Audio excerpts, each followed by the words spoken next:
जय हिंद प्यारे साथियों। आपका स्वागत है फिर से हमारे YouTube चैनल ब्रज इंस्टीट्यूट में। मैं ब्रजेश क्या फिर से स्वागत करता हूं। जैसा कि आप लोग देख पा रहे होंगे, आज की इस क्लास में मैं आपको कराने जा रहा हूं कक्षा 10th हिंदी का जो पेपर आता है रियल में, वो पेपर। ठीक है, चलिएगा। सत्र दे रखा है आपको 25-26, आप जानते ही हैं। वैसे आपको पूर्णांक आपको 70 का रहता है और टाइम इतना आपको दिया जाता है। थोड़ा सा जो निर्देश दे रखा है उसके बारे में थोड़ी जानकारी लेंगे।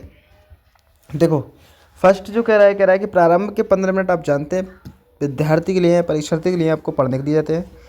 इसमें 2 खंड होते हैं, इतना भी ध्यान रखिए।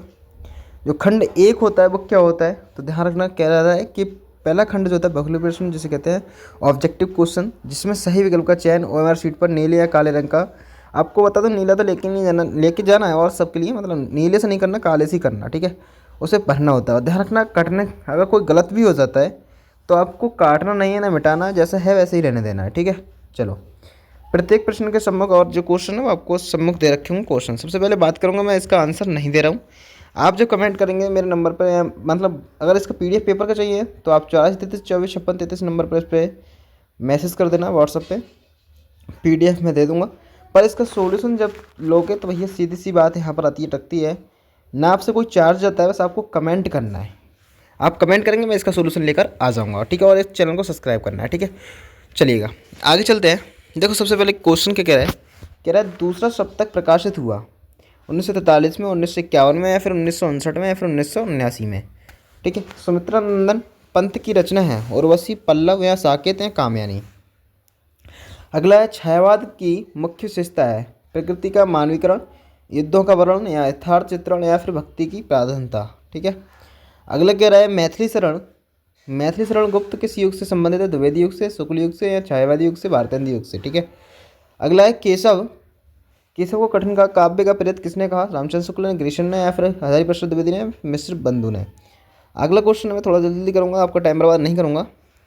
आया शत्रु के नाटककार हैं जयशंकर प्रसाद, महादेव वर्मा, राजकुमार वर्मा, सुमित्रा नंदन पंत, या फिर इलाचंद्र के जोशी की कहानियों का विषय कौन है, सामाजिक या मनोविज्ञान या ऐतिहासिक या राजनीतिक।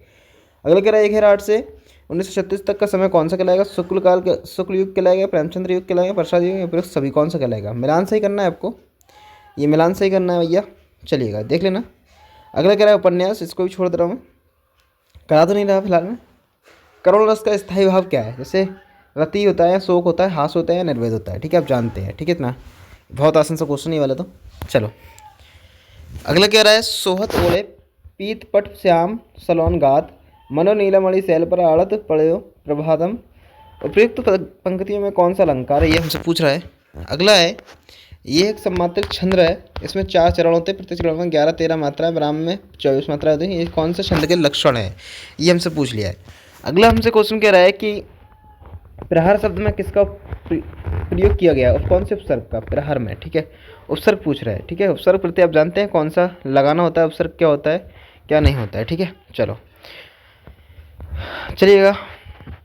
पंचतंत्र कौन सा समास है, कर्मधारय, दिग्गु, दुयु और तत्पुरुष या द्वंद्व। ठीक है, अर्थ के आधार पर वाक्य के कितने भेद होते हैं, अर्थ के आधार पर आपको वाक्य की भेदता नहीं है। कह रहा आंसू का तत्सम रूप है। ठीक है, आंसू का तत्सम रूप है रोना, आँख, या फिर अंशु या अश्रु। चलो, कर्मवाच्य से प्रधानता होती है कर्ता की प्रधानता, भाव की प्रधानता, या फिर कर्म की प्रधानता। अगला है ताभ्य की शब्द की जो वचन या व्यक्ति है वो आप पूछिए। निम्नलिखित शब्दों का सर्वनाम पूछा है, कौन सर्वनाम है। ठीक है, चलो अब आता खंडवा। खंडवा कह रहा है कि गद्यांश पर 3 प्रश्नों का उत्तर दीजिए, और उत्तर देना तो कह रहा है। क्वेश्चन देखते हैं क्या है। विभिन्न धर्मों के मानने वाले जो सारी दुनिया में सभी देशों में बसे हुए हैं, कह रहा है यहाँ भी थोड़ी थोड़ी संख्या में पाए जाते हैं, और जिस तरह यहाँ के बोलियों की गिनती आसान नहीं है, उसी तरह यहाँ भिन्न भिन्न धर्मों के संप्रदाय की भी गिनती आसान नहीं है। इन विभिन्नता, अब देखो बात करेंगे जो अंडरलाइन यहाँ से दे रखा है, अंडरलाइन यहाँ से यहाँ तक दे रखा है, यहाँ से यहाँ तक अंडरलाइन दे रखा है, तो आपको मतलब समझते हैं आप लोग, रेखांकन अंश की जो व्याख्या है ऐसी में ही बड़ा चढ़ा के कर देनी है। ठीक है ना, और बता देना चैप्टर में कहाँ से लिया गया है। अगले देखो, अगला भी यही है।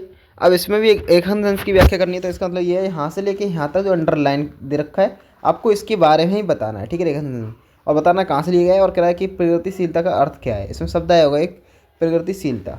ठीक है, ये है, ठीक है, इसका अर्थ बता देना, ठीक हो। चलो, और देखो मैं भी बता दूँ, दूर के ढोल सुहावने लगते हैं, देखो ये इस चैप्टर से लिया गया है, ध्यान हो तो इससे कुछ टॉपिक हैं जो पकड़ लिया करो, ठीक है।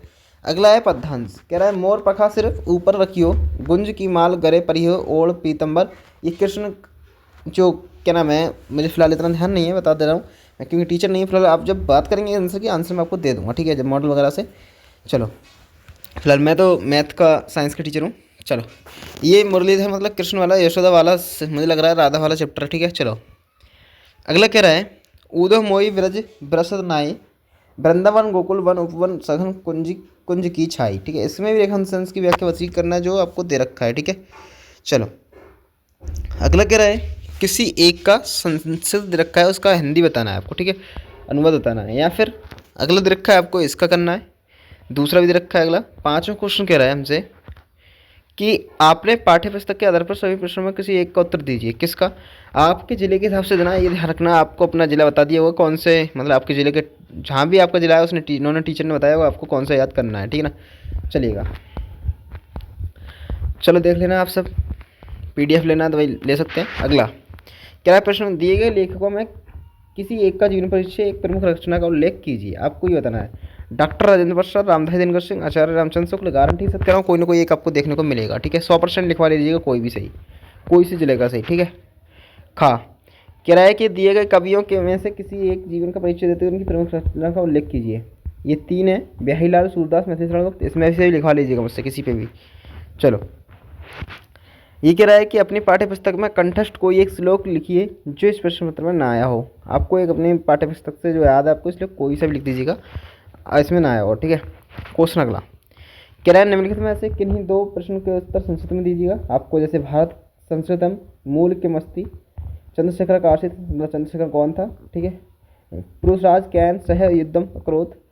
तो भाई एक एक नंबर का क्वेश्चन, बहुत आसान सी बात है, एक एक अर्थ बताना और कुछ नहीं है।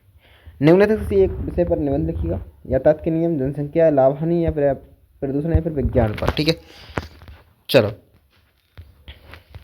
नेक्स्ट लास्ट क्वेश्चन है, कह रहा है कि उत्तर मध्य रेलवे को एक ऐसा शिकायत पत्र लिखिए, शिकायती पत्र जिसमें ट्रेन की साफ सफाई और सुविधाएं न उपलब्ध होने का उल्लेख हो, या फिर अपनी रुचियों का उल्लेख करते हुए अपने मित्र को पत्र लिखिए, ठीक है।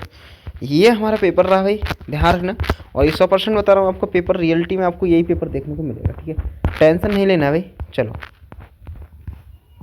चलिएगा। क्यों भाई, क्या दिक्कत कर रहा है तू? चलो, ठीक है, आपको बता दिया। अगर आपका सोल्यूशन चाहिए तो आप बता सकते हैं भाई, ये नंबर आपको पता ही है, ठीक है। बकाया आपको नेक्स्ट क्लास में नेक्स्ट पेपर के साथ मिलेंगे। जब तक के लिए बायोडाटा, जय हिंद, जय भारत।